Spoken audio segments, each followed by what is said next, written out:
स्वर्गीय पिता प्रभु जी, हम आपको धन्यवाद देते हैं पिता। अभी तक आपने संभाला परमेश्वर, आपकी भलाइयों के लिए धन्यवाद देते हैं प्रभु। नम्रतापूर्वक पिता हम आपके चरणों में आते हैं पिता। आपका वचन जब हम सीखने के लिए इकट्ठे हुए प्रभु, आपसे विनती प्रार्थना करते हैं प्रभु। आपकी उपस्थिति हम चाहते हैं प्रभु। प्रभु आपका वचन है पिता, आप हमें खोल कर दें। हमें एक एक से आप बात करें प्रभु। हमें एक एक के जीवन में प्रभु आप कार्य करें। है कि सारी बातों को प्रभु हम आपके हाथ में सौंपते हैं। सारा आदर महिमा के हम आपको देते हैं। प्रार्थना प्रभु यीशु मसीह के नाम से मांगते हैं, आमीन। मैं परमेश्वर का धन्यवाद देता हूँ। प्रभु ने हम प्रत्येक को एक मौका दिया परमेश्वर के वचन से सीखने के लिए। और हम लोग बीते समय में हम लोग इफिसियों 6 अध्याय में हम लोग सीख रहे थे कि उसमें हमने 10 से हम लोग देख रहे थे कि प्रभु में और उसकी शक्ति के प्रभाव में बलवंत बनो। तो इसमें हम बार बार एक ही बात को देख रहे थे कि मसीह जीवन एक युद्ध से भरा हुआ जीवन है, जहाँ पर आप और मैं अपनी ताकत से मसीह जीवन में हम चल नहीं सकते। हमारे सामने संसार है हमारे दुश्मन के रूप में, शैतान है हमारे दुश्मन के रूप में, हमारा बिगड़ा हुआ स्वभाव भी है। तीनों जब एक साथ जब हमारे ऊपर भारी पड़ रहे, आप और मैं अपनी ताकत से इसका सामना नहीं कर सकते। और शैतान वचन में जब हम आगे पढ़ते हैं, परमेश्वर के सारे हथियार बांध लो कि तुम शैतान की युक्तियों के सामने खड़े रह सको। तो शैतान हमारा जो दुश्मन है वो युक्तियों को बनाता है आपके और मेरे जीवन में, हमें बुरी तरह गिराने के लिए। कितनी बार उसकी युक्ति होती है कि हम संसार से मित्रता कर लें। ये बहुत बार शैतान इसमें कामयाब हुआ है कि हम संसार से मित्रता कर बैठते हैं या संसार और उसकी वस्तुओं से हम प्रेम कर बैठते हैं। तो परमेश्वर का वचन स्पष्ट रूप से चेतावनी देता कि हमारे जो सामने जो दुश्मन है, शैतान, संसार और हमारा बिगड़ा हुआ स्वभाव, आप और मैं, हम में से कोई भी अपनी ताकत से इनमें से किसी का भी सामना नहीं कर सकते। इसलिए आपको और मुझे, हम प्रत्येक को, पिछली बार हम लोग देख रहे थे कि प्रतिदिन पवित्र आत्मा से परिपूर्ण होकर प्रार्थना में, जीवन में हमने क्या करना है, समय बिताना है, ताकि प्रभु से सामर्थ पाते हुए हम जीवन बिताएं। नहीं तो हमें मालूम भी नहीं चलेगा शैतान ने कब हमें फंसा कर चला जाएगा इन संसार की बातों में। तो इसलिए यहाँ पे लिखा है, हमारा ये मलयुद्ध लहू और मांस से नहीं परंतु प्रधानों से, अधिकारियों से और इस संसार के अंधकार के हाकिमों से और उस दुष्टता की आत्मिक सेनाओं से है जो आकाश में है। तो इसलिए लिखा है, आगे लिखा है, इसलिए परमेश्वर के सारे हथियार बांध लो कि तुम बुरे दिन में सामना कर सको और सब कुछ पूरा कर कर स्थिर रह सको। इसलिए सत्य से अपनी कमर कसकर और धार्मिकता की झिलम पहनकर, हम यहाँ तक हम लोगों ने परमेश्वर के वचन में देखा कि धार्मिकता की झिलम पहनकर हमने अपने दुश्मन का सामना करना। तो हम लोग यहाँ पर जो परमेश्वर के वचन में मनन करते हुए आए थे, तो हमने इसमें देखा कि एक मलयुद्ध है। मलयुद्ध आपको मालूम है बहुत ही करीब है, बहुत ही करीबी लड़ाई है। करीबी लड़ाई बोलने का मतलब जो कुश्ती होती है, मलयुद्ध जो होता है, पुराने समय में जब पौलुस इस बात को लिख रहा है तो वो यूनान के इस मलयुद्ध को देखता था। यूनान में जो मलयुद्ध होता था उसमें क्या चीज़ होता था कि जो जीत गया वो हारे हुए की आँख को हमेशा हमेशा के लिए निकाल देता था कि वो जिंदगी भर अंधा चला फिरा करे। जिंदगी भर के लिए वो अपनी आंखें गवा बैठता था जो हार जाता था। उसी प्रकार पौलुस जब इस बात को लिख रहा है तो पौलुस बोल रहा है, मसीह जीवन एक आराम के जीवन की बुलाहट नहीं है, एक युद्ध भूमि है।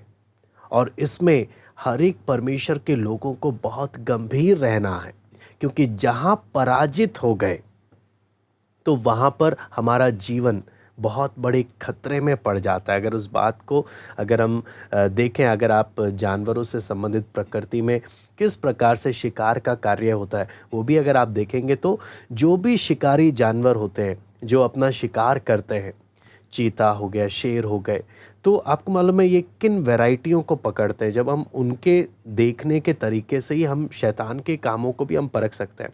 वो देखते थे बच्चे कौन है, उन पर ये शिकार क्या करते थे, बड़े आसानी से हमला करते थे, क्योंकि उन्हें मालूम है ये अपने आप को बचा नहीं सकते, ये कुछ नहीं कर सकते।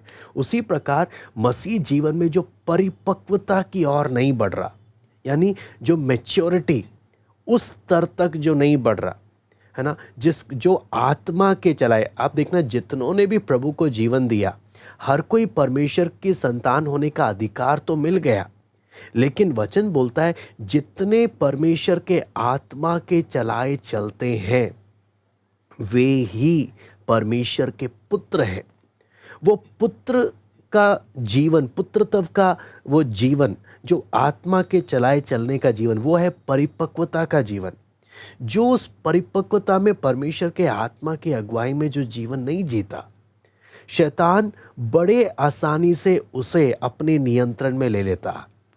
मेरे जीवन की छोटी बात या बड़ी बात, हर एक बातों में एक बहुत इम्पॉर्टेंट बात आती है कि प्रभु के आत्मा की अगुवाई में हमारे काम को करें। यह है आत्मा की परिपक्वता। लेकिन जो इस स्तर पर नहीं है, उनके लिए एक बहुत बड़ा खतरा क्या है, शैतान बड़ी आसानी से उन्हें अपने फंदे में फंसा देता है। पहला बात हम देखते हैं। दूसरा आप देखते हैं ये किन पर, पहला हमने देखा ये बच्चों पर हमला करता है, शिकार।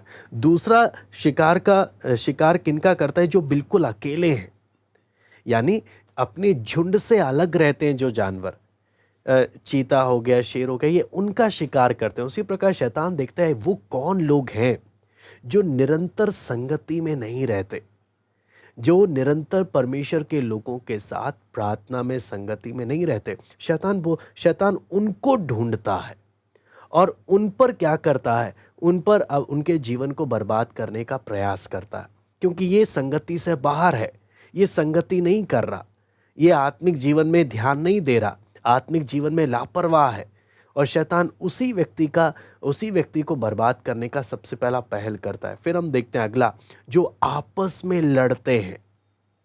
शैतान कई बार सीधा हमला करने से पहले क्या करता है, आपस में परमेश्वर के लोगों में फूट डाल देता है, कड़वाहट डाल देता है, घमंड, ईर्ष्या, जलन, है ना, बिगड़े हुए स्वभाव को प्रकट करते हुए एक दूसरे के बीच जब ये आपस में मन मुटाव के साथ बैठे हैं, आपस में झगड़ा कर आपस में ये सब करके, तब बड़ा आसान हो जाता है शैतान को क्या करना, अपना शिकार करना। तो हम यहाँ पर जब देख रहे हैं, हम लोग जब परमेश्वर के वचन में जब देखते हैं, ये आत्मिक लड़ाई बोलने का मतलब क्या है, जब भी हम शैतान के विषय में पढ़ते हैं, या तो सर्प के रूप में बोला है, या धोखा देने के लिए वो ज्योतिर्मय स्वर्गदूत का रूप धारण कर रहा है, या हम देखते हैं दहाड़ने वाले शेर का रूप, उसके बारे में हम देखते हैं। ये सब क्यों हमें इन सब के बारे में बताया, विनाश करने वाले के बारे में उसका नाम आता है। तो ये सब बातें बताने का मतलब क्या है, हम अपने आत्मिक जीवन को या अपने दुश्मन को कभी भी हल्के में ना लें। हम अपने दुश्मन को कभी भी हल्के में ना लें। जो अपने दुश्मन को हल्के में लेता है और अपने आत्मिक जीवन में गंभीर नहीं रहता, वो अपने ही आत्मिक जीवन को फिर क्या कर बैठता है, अपनी ही इसी लापरवाही के कारण बर्बाद कर बैठता है। इसलिए हम परमेश्वर के वचन में जब देखते हैं कि ऐसा कौन सा योद्धा हो सकता है जो लड़ाई लड़ने तो जा रहा है, लेकिन हथियारों से, शस्त्रों से अपने आप को पूरा लैस कर नहीं जा रहा, अपने आप को पूरे शत्रुओं से, जितने वचन में जैसे लिखा है, परमेश्वर के सारे हथियार बांध लो। जब पौलुस इस बात को लिख रहा है, इफिसुस में जब जेल में है, तो जेल में जब देख रहा है कि 24 घंटे सिपाही लोग पौलुस की गार्ड ड्यूटी कर रहे हैं, तो पौलुस देख रहे हैं क्या क्या ये लोग पहन कर रखे और कितना इन लोग सुरक्षा पर ध्यान देते हैं और हर समय अलर्ट रहते हैं।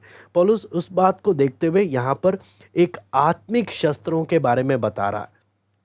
तो यहाँ पर हम लोग परमेश्वर के वचन में जब देखते हैं कि सोच कर देखें उस व्यक्ति की स्थिति जो अपने परमेश्वर के सारे हथियारों को धारण कर नहीं जा रहा है ना, उस व्यक्ति का स्थिति क्या होगा। और आप सबसे पहली बात आप उस समझना कि ये शस्त्रों को उठाने की ताकत भी चाहिए, ये परमेश्वर के सारे हथियार को उठाने की ताकत भी चाहिए।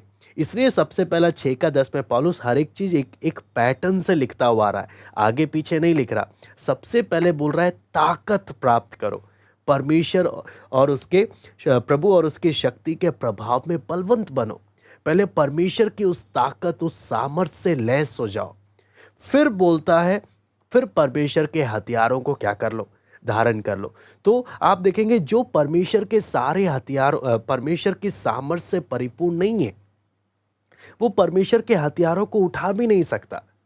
जो अपने आत्मिक जीवन में प्रभु से, पवित्र आत्मा की सामर्थ्य से परिपूर्ण नहीं है, जो अपने दैनिक जीवन में इस नम्रता से नहीं चल रहा कि प्रभु आपके बिना मेरी गाड़ी नहीं चलेगी, मुझे प्रतिदिन मुझे आपकी ज़रूरत है, मैं कितना प्रभु पर निर्भर हूँ, मुझे वो मेरे प्रार्थना में जीवन से दिखाता है मैं कितना प्रार्थना कर रहा हूँ। इसलिए एक प्रभु के दास ने बोला, कोई भी व्यक्ति अपने प्रार्थना में जीवन से बड़ा नहीं है। हम कितने बड़े हैं हमारा प्रार्थना बता देता है, हम कितने आत्मिक हैं हमारा प्रार्थना बता देता है कि हम कितने आत्मिक हैं या आत्मिक रूप से हम कितने बढ़ रहे हैं, वो हम अपने जीवन में देख सकते हैं।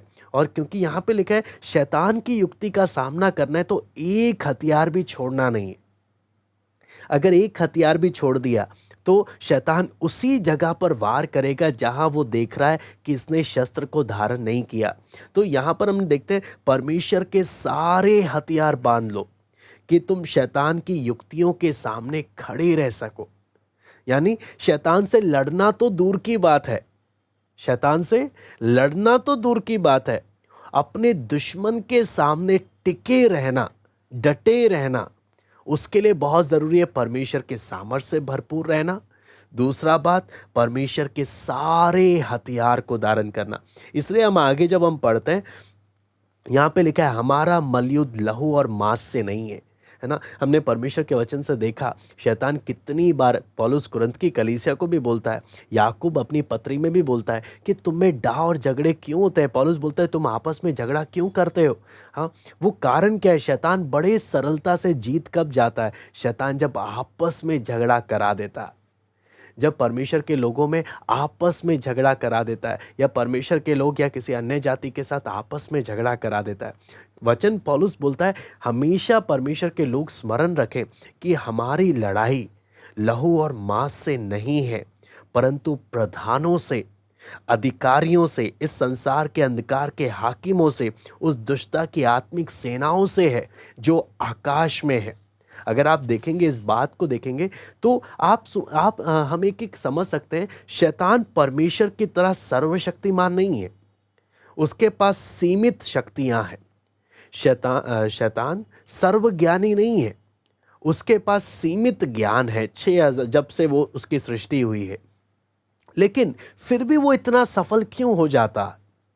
जब सीमित शक्ति है, सीमित ज्ञान है, फिर भी इतना सफल क्यों है। आप देखेंगे यहाँ पर जैसे पौलुस बता रहा है कि परंतु प्रधानों से, अधिकारियों से, इस संसार के अंधकार के हाकिमों से, उस दुष्टता की आत्मिक सेनाओं से। बोलने का मतलब शैतान हर एक काम क्रम अनुसार कर रहा, इसने पूरा एक ऑर्गेनाइजेशन बना के रखा हुआ, पूरा अपना साम्राज्य को तैयार कर कर रखा हुआ है, और हर एक काम बहुत अच्छे ढंग से वो कर रहा है, और 2400 घंटे इसके एक एक एजेंट काम कर रहा है, जो पूरी दुनिया भर में एक एक देश, दुनिया भर के सारे देश, दुनिया भर के सारे राज्य, दुनिया भर के सारे शहर, है ना, दुनिया भर के सारे गली, है ना, दुनिया भर के सारे घर एक एक पर नज़र गड़ाए हुए हैं। तो शैतान जब कार्य कर रहा है, ये इतना सफल इसलिए क्योंकि इसने अपने काम को इस तरीके से ऑर्गेनाइज करके रखा हुआ, ताकि इसका हर एक काम इस तरीके से बड़े आसानी तरीके से हो सके। तो ऐसे समय में वचन क्या बोलता है, परमेश्वर, फिर से आप देखेंगे यहाँ पर जब हम परमेश्वर के वचन में देखते हैं तो हमने यहाँ पर 11वीं आयत में पढ़ते हैं परमेश्वर के सारे हथियार बांध लो। फिर 13वीं आयत में भी हम देखते हैं परमेश्वर के सारे हथियार बांध लो। क्यों बार बार बोल रहे हैं? क्योंकि वचन, आप समझना, परमेश्वर के वचन में कभी गलती नहीं हुआ। बार बार रिपीट करने का मतलब क्या है? अगर सच में हमें अपने आत्मिक जीवन का चिंता है, प्रभु के साथ का हमारे संबंध का चिंता है, परमेश्वर बोलता है एक भी हथियार छोड़ना नहीं है। मसीह जीवन में एक भी हथियार छूटना नहीं चाहिए। ये मेरे हथियार नहीं है, ये मेरी समझ नहीं है, ये मेरी बुद्धि नहीं है, ये परमेश्वर के हथियार हैं। इनके द्वारा ही यहाँ पे लिखा है तुम बुरे दिनों में सामना कर सकते हो। यानी हम कभी उम्मीद ना करें कि हम प्रभु के साथ चल रहे हैं, हमारे जीवन के दिन अच्छे अच्छे दिन होंगे। वचन बोलता है हमारे जीवन में ऐसे बुरे दिन भी आएंगे, बहुत बुरे समय भी आएंगे। आप शैतान का काम को अगर देखें, अय्यूब के जीवन में देखते हैं, अय्यूब का शरीर आप ले लीजिए, अय्यूब का धन संपत्ति आप ले लीजिए, अय्यूब का पूरा परिवार आप देख लें, अय्यूब के मित्र देख लें, शैतान ने किसी को नहीं छोड़ा, हर जगह अपना पूरा ताकत आजमाया। उसी प्रकार मैं कभी उम्मीद ना करूं मैं प्रभु के साथ चल रहा हूं तो मेरे जीवन में कुछ अनहोनी नहीं होगा। वचन बोलता है बुरे दिन आएंगे, और हो सकता है बुरे दिन परीक्षा के दिन हो, बुरे दिन शैतान अपना मेरे परिवार में, मेरे धन संपत्ति, आप देखेंगे शैतान हर जगह अटैक करता है। कईयों के पैसों पर अटैक करता है, कईयों का पैसों पर अटैक करने का मतलब पैसों के प्रति शैतान मन में गलत अपने विचार डालता है, जैसे उसने हनन्याह सफीरा के मन में डाला है ना। हनन्याह सफीरा के मन में शैतान ने अपना विचार डाला और हनन्याह सफीरा को लगा ये हमारे मन का अपना विचार है, और उन्होंने शैतान की बातों को क्या कर लिया, अपना विचार समझकर उन्होंने कुछ धन अपने पास रख छोड़ा, और जो उनके ही नुकसान का कारण बन गया। इसका कहने का मतलब क्या है, अगर हम आत्मिक रूप से तैयार नहीं है अपने दुश्मन का सामना करने के लिए, हमें मालूम भी नहीं चलेगा शैतान कब अपना विचार हमारे मन में डालकर चला गया, और हमें लग रहा है ये हमारा अपना मन का विचार है, यह हमारी अपनी मन की बात है, और हम तुरंत उस बात को एक्सेप्ट भी कर लेंगे। और वही बात हमारे जीवन में क्या कर जाएगी, हमारे मन में शैतान किसी के भी प्रति कभी भी आकर मन में कड़वाहट डाल के निकल जाएगा। हमें लगेगा ये हमारे अपने मन में है, मन में आई हुई बात है। कहने का मतलब शैतान बहुत माहिर है, बहुत ट्रिक खेलने वाला है। इसलिए लिखा है बुरे दिन में सामना कर सको, सब कुछ पूरा करके स्थिर रहो। इसलिए लिखा है सत्य से अपनी कमर कसकर और धार्मिकता की झिलम पहनकर। क्यों? सबसे पहले सत्य, अगर आप देखेंगे सत्य जो बेल्ट है, आप जब रोमी पिक्चर को जब आप देखते हैं एक सिपाही का, तो जो बेल्ट पहनते हैं, बेल्ट के साथ आप देखेंगे वहां पे तलवार भी लटकाने का जगह होता है, वो बेल्ट पर ही होता है, तो बेल्ट के साथ जुड़ा हुआ होता है। तो कहने का मतलब सबसे पहले मसीह जीवन में दुश्मन का सामना करने के लिए मन की सिधाई है ना, पाखंड को दूर करते हुए मन की सिधाई और जीवन में सच्चाई।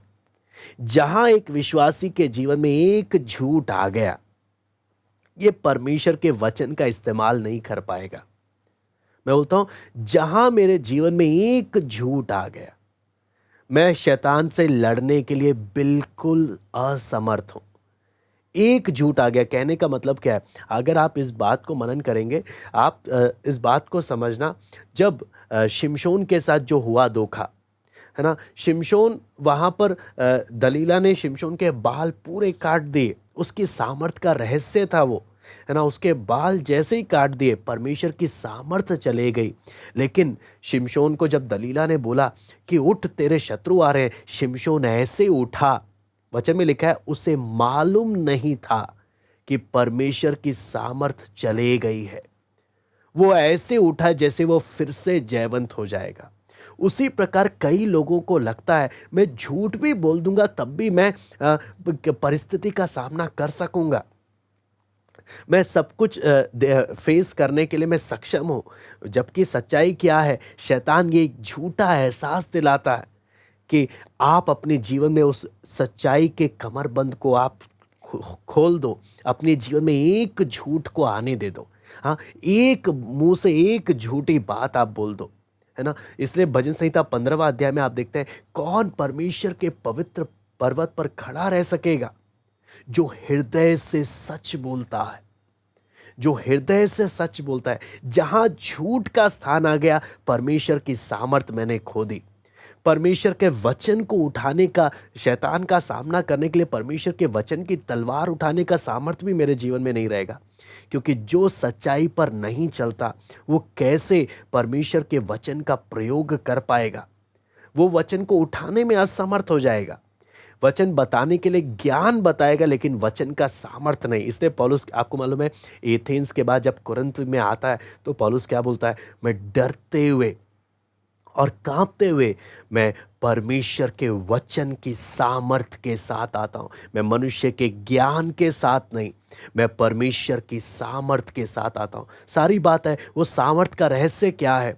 जब जीवन में सच्चाई है और हम धार्मिकता की झिलम जब हम देख रहे हैं, झिलम क्या है? झिलम का एक सबसे बड़ा आप पॉइंट आप देखेंगे, जब भी लड़ाई होता है तो तीर कुछ भी आना है तो मेरे दिल को, है ना, मेरी धड़कन को, मेरे हाथ में तीर लग जाए, चोट लगेगी, मैं उसको निकाल कर फेंक सकता हूँ।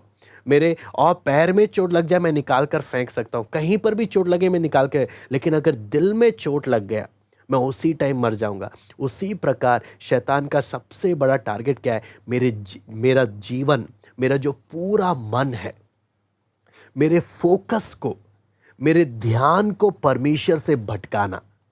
हम एक एक अपने जीवन में पूछ सकते हैं कि हम कितने, वचन में जब आप देखें संपूर्ण आज्ञा के विषय में जब पढ़ते हैं ना, अपने सारे मन, अपने सारे हृदय के साथ, है ना, अपने संपूर्ण मन के साथ प्रभु से प्रेम रखना, प्रभु का काम करना, प्रभु की सेवा करना, प्रभु की खोज में रहना। वचन में आप देखेंगे कम से कम 46 आयतें हैं, जो पूरे बाइबल में हम कितनी, कम से कम 46 आयतें हैं जहां पर परमेश्वर बार बार बोल रहा है, मेरे पास आने वाला पूर्ण मन के साथ आए। तो ये धार्मिकता की झिलम क्या है? मेरे हृदय को 10 लोगों में बंटने की जगह, मेरे लक्ष्य को भटकने की जगह में मैं पूरे मन से प्रभु के साथ चल सकूं। लेकिन जब मेरा ये झिलम नहीं रहता, शैतान कैसे जीत जाता है? वो सीधा मेरे दिल में अपना इच्छा और अभिलाषाओं का तीर चलाता है, इधर उधर की बातों का तीर चलाता है, और मेरा दिल प्रभु की ओर से दाएं बाएं दुनिया की बातों में क्या हो जाता है? भटक जाता है, और शैतान उतना कामयाब हो जाता है। आप सोचकर देखना कि मान लीजिए एक देश है जहां पर सिक्योरिटी, बॉर्डर जैसे बीएसएफ वाले होते हैं, है ना, बॉर्डर सिक्योरिटी फोर्स, जो हमारे बॉर्डर्स में रक्षा करने वाले सिपाही हैं। अगर हमारे देश के ये सिपाही अगर हट जाएं, तो जो भी दुश्मन आएगा हमारे देश में, देखेगा कोई सिक्योरिटी नहीं है यहाँ पर, वो उस देश को उतनी बुरी तरह तहस नहस करेगा, उतनी बुरी तरह लूट डालेगा। उसी प्रकार जब मैंने परमेश्वर के सारे हथियार अगर नहीं धारण किए, आप समझना उतने ही बुरी तरह शैतान मेरे जीवन को बर्बाद करेगा। इसलिए सबसे महत्वपूर्ण पहलू यहां पर जब आता है, वो है मेरी धार्मिकता की झिलम। मेरे को धार्मिकता के अनुसार, जैसे हमने जकरिया एलीशिबा के बारे में पढ़ा, वहां पे लिखा है वो परमेश्वर के सामने धर्मी थे। पहला हमने देखा सच्चाई के साथ चलना, दूसरा हमने देखा परमेश्वर की नज़र में धार्मिकता और पवित्रताई में जीवन बिताना, है ना। जकरिया एलीशिबा के बारे में हम ये बात देखते हैं। ऐसे ही आपको मालूम है पतरस के साथ हुई घटना को मैं आपको बताना चाहता हूँ। पतरस के विषय में जब पढ़ते हैं, पतरस मन का सीधा तो था, लेकिन पतरस के साथ हुआ क्या? जब आप देखते हैं, जब 3 बार उसने प्रभु का इनकार किया, है ना, वो मन का सीधा तो है, लेकिन अपने ऊपर भरोसा रखने के कारण जब परीक्षा में गिरा, तो प्रभु ने बार बार जब उससे पूछा, क्या तू मुझसे प्रीति रखता है ना। आप वहाँ पर लास्ट में जब पतरस बोलता है, प्रभु तू सब कुछ जानता है, कहने का मतलब प्रभु मैंने जानबूझकर नहीं किया, मैंने जानबूझकर तेरा इनकार नहीं किया। मैं उस परिस्थिति में था जिस परिस्थिति का सामना करने के लिए मैं लायक नहीं था, मुझे अपने ऊपर बहुत भरोसा था, है ना। आप देखते हैं यहाँ पर परमेश्वर ने उसने मन फिराया, जब प्रभु ने उसके जीवन में काम किया, वो पश्चाताप जब आया, तो प्रभु वापस संगति में आ गया। लेकिन कई ऐसी बातें जब आती हैं, जैसे कि आप दाऊद के जीवन को देखेंगे, दाऊद ने, जब वचन में हम पढ़ते हैं, जानबूझकर पाप किया। उसके जीवन में वो मन की सिधाई नहीं था। जहां पर हम किसके बारे में देख सकते हैं? पतरस के बारे में देखते हैं। पतरस ने जानबूझकर नहीं किया। हाँ, यहाँ पर जब हम दाऊद के बारे में जब देखते हैं, ये जानबूझकर करने का, इसलिए क्या प्रभु से क्या विनती करता है, प्रभु मेरे अंदर शुद्ध मन उत्पन्न कर। क्यों वो गिड़गिड़ा रहा है? क्योंकि आप अगर वचन में जब देखेंगे, कम से कम 1 साल है अपने पापों को छिपाकर ये चल रहा था। तो आगे हम परमेश्वर के वचन में जब देखते हैं, भजन संहिता 39 का 13 पढ़ लीजिएगा। भजन संहिता 39 का 13।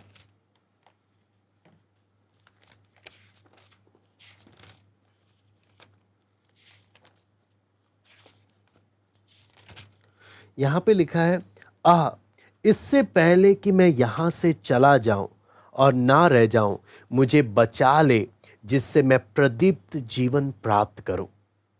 मैं दोबारा से पढ़ता हूं। यहाँ पर लिखा है, आह, इससे पहले कि मैं यहाँ से चला जाऊं और ना रह जाऊं, मुझे बचा ले, जिससे मैं प्रदीप्त जीवन प्राप्त करूं। यहाँ पर जब हम दाऊद के इस घटना को देखते हैं कि अपवित्र जीवन का जो दुख है, कहने का मतलब क्या, आप अगर देखेंगे जैसे एक बीमारी एक व्यक्ति को कमज़ोर कर देती है, वैसे ही जीवन में पवित्रता ना होना एक व्यक्ति को आने वाली परिस्थितियों का सामना करने के लिए कमज़ोर बना देती है। यानी आप और मैं कितना पवित्र जीवन बिता रहे हैं कैसे मालूम चलता है? मेरे जीवन में जब विपरीत परिस्थिति आती है और विपरीत परिस्थितियों को मैं कैसे फेस कर रहा हूं, क्योंकि विपरीत परिस्थितियां, मुसीबतें, कष्ट, समस्याएं, ये मेरा टेस्ट होता है जब देखा जाता है मैं कितना परमेश्वर की उस पवित्रता ही में चल रहा हूं और मैं किस प्रकार से उसका सामना कर रहा हूं। यदि मैं परीक्षाएं जब आ रही हैं, मैं उनके सामने अगर टिक नहीं पा रहा, मैं दुख जब आ रहे हैं मेरे से सहा नहीं जा रहा, तो ये स्पष्ट बताता है मैं पवित्रता में, जिस पवित्रता का प्रभु हमसे चाहता है, मैं उस पवित्रता में नहीं हूँ। हाँ, मैं उस पवित्रता में जीवन नहीं बिता रहा। क्योंकि इसलिए दाऊद भी यहाँ पर बोलता है, प्रभु इससे पहले कि मैं मर जाऊं, प्रभु मुझे वो पवित्रता मेरे जीवन में राज्य करना। मेरे जीवन में आप दाऊद के जब अंतिम क्षणों को देखते हैं, इससे पहले दाऊद कितनी कमजोरियां दाऊद के जीवन में है, कितनी कमियां उसके जीवन में प्रकट हुई, लेकिन अंतिम समय में दाऊद के विषय में गवाही क्या दी जाती है? दाऊद बिल्कुल पवित्रता ही में निष्कपट मन से चला, उन कमियों पर जय पाया। सारी बात यहाँ पर क्या आती है कि जब मेरे जीवन में वो पवित्रता नहीं होती, मैं कोई भी कष्ट उठाने से मैं बचने की कोशिश करता हूँ। मेरे जीवन में जब दुख आते हैं, मैं दुख से भागने की कोशिश करता हूँ जब जीवन में पवित्रता नहीं है। क्योंकि पवित्रता ना होने के कारण मैं मुसीबतों का सामना करने के लिए मुझ में ताकत नहीं है। मैं बिल्कुल दुख नहीं बर्दाश्त कर पाऊंगा। मेरे से कोई भी बात, किसी की भी बात मुझसे सहन नहीं होगी। लेकिन जहाँ पवित्रता है, पवित्रता एक व्यक्ति को क्या करता है? मजबूत करता है आने वाली परिस्थितियों का सामना करने के लिए। लेकिन सारी बात है, जब मसीह जीवन में हम अगर लापरवाही आ जाती है पवित्रता से चलने में, वहाँ पर बड़े आसानी से शैतान क्या कर देता है? हमें फिर आराम के रास्ते में, चौड़े मार्ग पर लेके जाने के लिए प्रेरित करता है।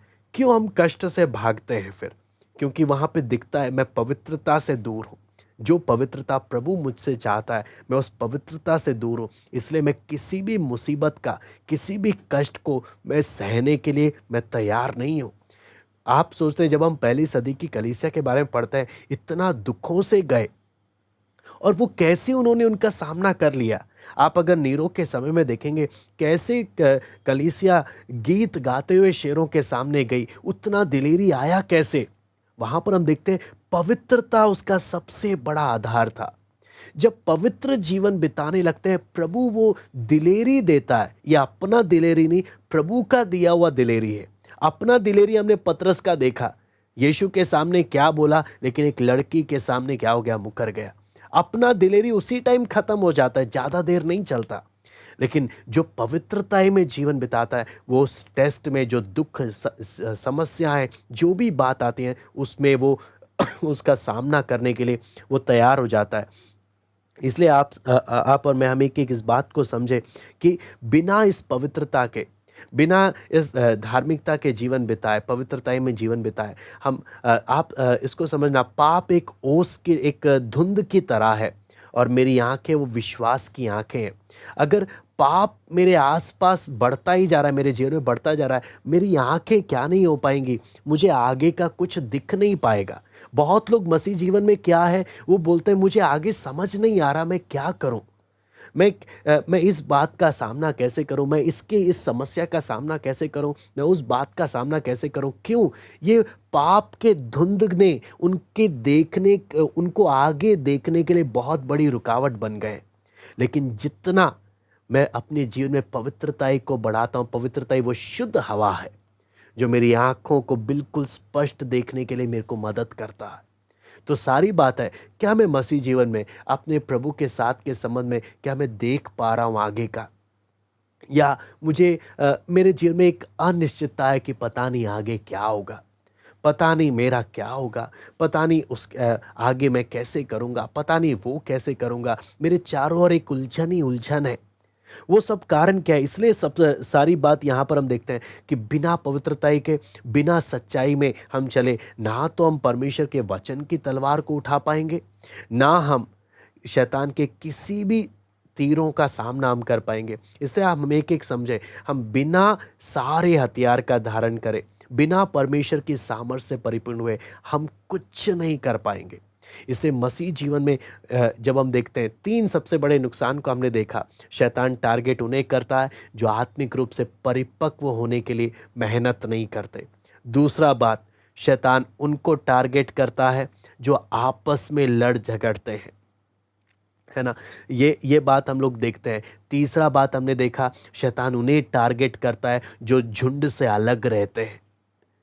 आपको मालूम है, आपको और मुझे, हम एक एक को हमेशा कोई ना कोई सदैव चाहिए जिनका सपोर्ट हमें बराबर आत्मिक जीवन में मिलता रहे। हम सबको एक दूसरे की ज़रूरत है। अगर हम अकेले हो गए, वहाँ पर बड़े आसानी से शैतान हमें क्या कर सकता है?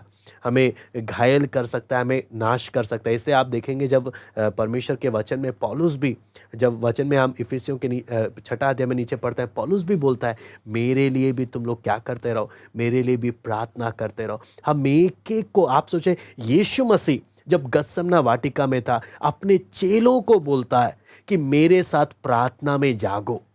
तो यीशु बोल रहा है, यीशु को महसूस हो रही है प्रार्थना में सहयोग मुझे चाहिए। आप बोलिए, जो बिल्कुल पवित्र है वो प्रार्थना में सहयोग मांग रहा है। क्या आप और मैं इतने सेल्फ सफिशिएंट हैं कि हमें एक दूसरे की प्रार्थनाओं की जरूरत नहीं है, हमें एक दूसरे का सहयोग का जरूरत नहीं है?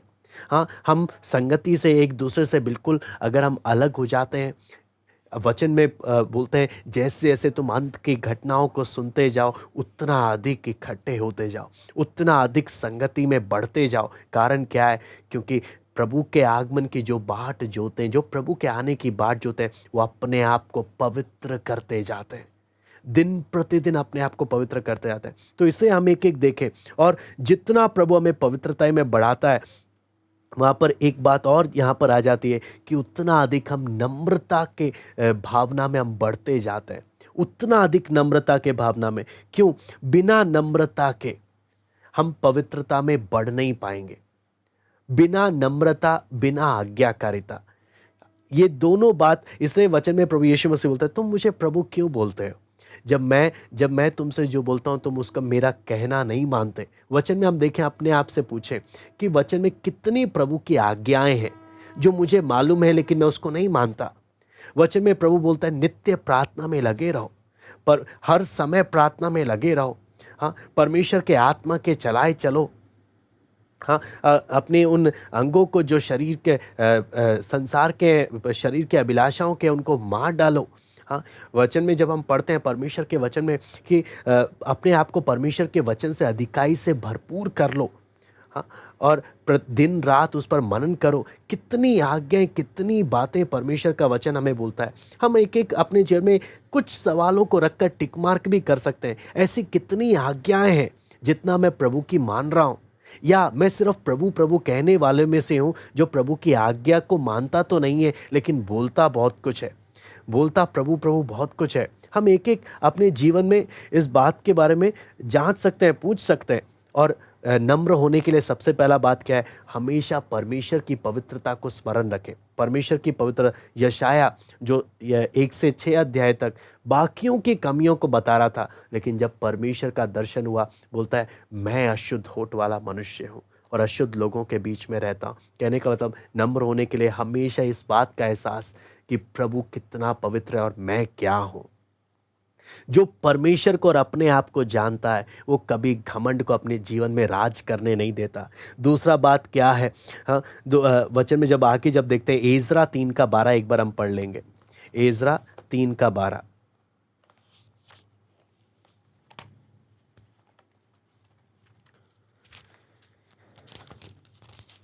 यहाँ पे लिखा है, परंतु बहुत तेरे याजक और लेवी और पूर्वजों के घराने के मुख्य पुरुष अर्थात वे बूढ़े जिन्होंने पहला भवन देखा था, जब इस भवन की नींव उनकी आंखों के सामने पड़ी तब वे फूट फूट कर रोने लगे और बहुत तेरे आनंद के मारे ऊंचे शब्द से जय जयकार कर रहे थे।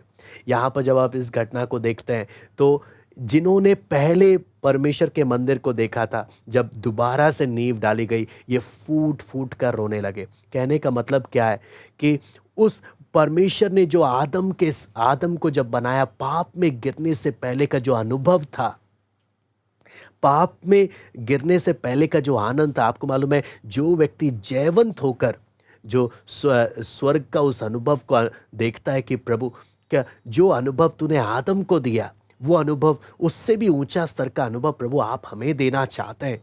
हाँ, वो जब उस बात को स्मरण करता है प्रभु कितना महान है, तो वो मैं परमेश्वर का मंदिर बन गया, प्रभु का मेरे प्रति जो इच्छा है, वो जो एक व्यक्ति उस बात की गहराई को समझने लगता है, वो भी क्या हो जाता है, उतना अधिक नम्र हो जाता है, उतना अधिक नम्र हो जाता है। इसलिए पहला पत्रस 4:18 में भी पत्रस किस बात को बोलता है उसको भी हम पढ़ लेते हैं। पहला पत्रस 4:18 मैं उसके साथ समाप्त करते हैं।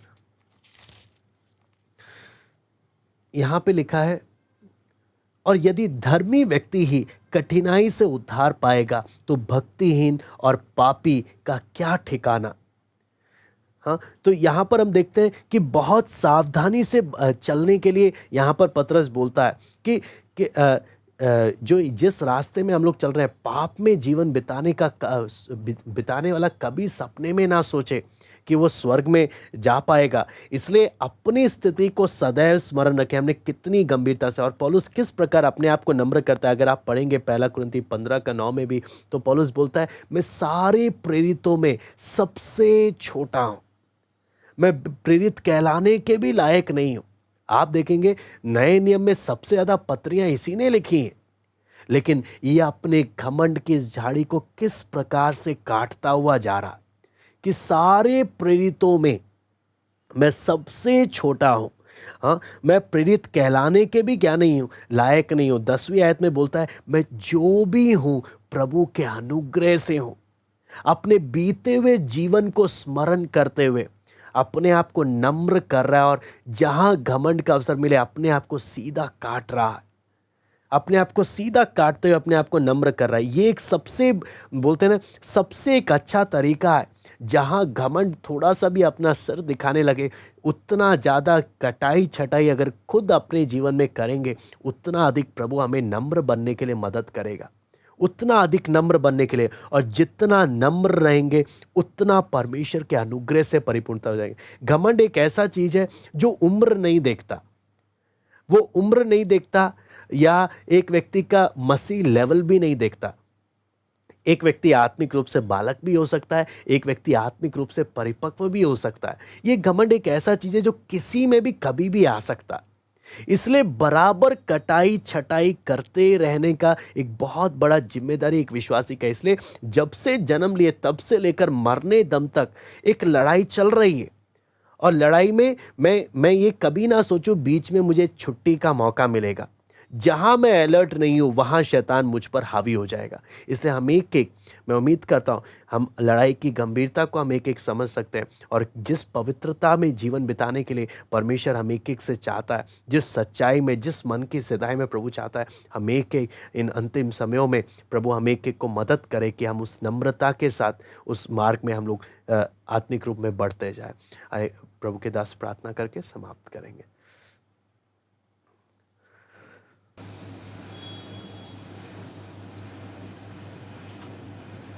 ये प्रार्थना करें।